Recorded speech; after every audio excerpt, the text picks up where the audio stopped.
નમસ્કાર દર્શક મિત્રો, હું શીતલ મહેતા ન્યૂઝ ઓફ કચ્છમાં આપનું સ્વાગત છે। આજે તારીખ 8 ઓગસ્ટ 2024। જોઈએ આજના સમાચાર। સોફ Kutch power by Opal electronics, LG best shop, Vijaynagar road Bhuj, Rambag road Adipur. Power by KC jewellers, latest fashion ડિઝાઇનના ઓર્નામેન્ટ્સનો વિશ્વાસપાત્ર showroom, hospital road Bhuj.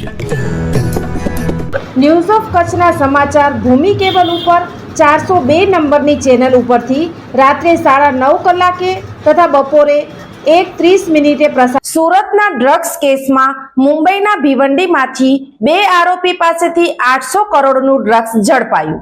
Gujarat ATS દ્વારા થોડા દિવસ પહેલા સુરતના પલસાણા તાલુકામાં કારેલી ગામની એક ફેક્ટરીમાં દરોડો પાડવામાં આવ્યો હતો। આ ફેક્ટરીમાંથી એમડી ડ્રગ્સ મોટી માત્રામાં મળી આવ્યું હતું, જેની તપાસમાં વધુ 2 આરોપીના નામ સામે આવ્યા હતા। શોધખોળ કરતા ગુજરાત એટીએસને આરોપીઓ દ્વારા મુંબઈમાં એમડી ડ્રગ્સ બનાવતા હોવાનું જાણવા મળ્યું હતું, જેના આધારે પોલીસે મુંબઈથી 2 આરોપીની ધરપકડ કરી 800 કરોડની કિંમતનું ડ્રગ્સ જપ્ત કર્યું છે। સુરતની ફેક્ટરીમાં ડ્રગ્સ બનાવતા 3 આરોપીની પણ ધરપકડ કરવામાં આવી હતી, જેની પૂછપરછમાં સામે આવ્યું કે આ સમગ્ર કેસમાં મોહમ્મદ યુનુસ ઉર્ફે એજાઝ અને મોહમ્મદ આદિલ પણ સામેલ હતા।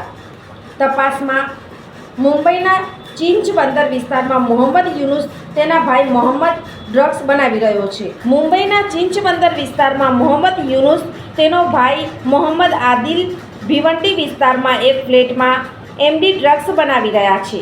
જે માહિતીના આધારે ગુજરાત એટીએસે મુંબઈમાં દરોડો પાડી અને ભાઈઓની ધરપકડ કરી છે। ફ્લેટમાંથી 10.969 કિલોગ્રામ સેમી લિક્વિડ એમડી અને અલગ અલગ બેરેલોમાં ભરેલ 782.236 કિલોગ્રામ પ્રવાહી સ્વરૂપે એમડી મળી આવ્યું હતું, જેની કિંમત આંતરરાષ્ટ્રીય બજારમાં 800 કરોડ રૂપિયા થવા જાય છે। આ ઉપરાંત સમગ્ર ડ્રગ્સ બનાવવાની પ્રક્રિયામાં ઉપયોગમાં લેવાતું grinder, motor, glass flask, heater સહિતની વસ્તુઓ પણ મળી આવતા સમગ્ર મુદ્દામાલ કબજે કરવામાં આવ્યો છે।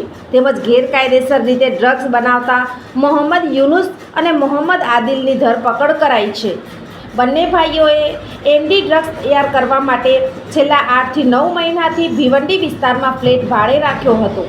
આ વિસ્તારમાં લોકોની અવરજવર ઓછી હોવાથી ત્યાં તેને ફ્લેટ ભાડે રાખ્યો હતો અને એમડી ડ્રગ્સ તૈયાર કરતા હતા। ડ્રગ્સ તૈયાર કરવા માટે રો મટીરિયલ, સાધન સામગ્રી એકઠી કરી કેમિકલ પ્રોસેસ પણ કરવામાં આવી રહી હતી। જમા થયેલા પાણીમાં પેદા થવાવાળા એનોફિલિસ મચ્છર। આસપાસ પાણીનો જમાવ નહીં તો મચ્છર અને મેલેરિયા પણ નહીં। માથાનો દુખાવો, શરીરનો દુખાવો, તાવ વગેરે લક્ષણ દેખાય તો સ્વાસ્થ્ય કર્મીનો સંપર્ક કરો। ગર્ભવતી મહિલાઓ અને બાળકોના માટે વિશેષ સાવધાની જરૂરી છે। ઇલાજમાં વિલંબના કારણે મેલેરિયા જીવલેણ પણ બની શકે છે। સરકારી હોસ્પિટલોમાં મેલેરિયાની તપાસ અને ઇલાજ મફત છે। દર્શક મિત્રો, આ હતા આજના સમાચાર। આવતીકાલે ફરી મળીશું, ત્યાં સુધી મને રજા આપશો। નમસ્કાર।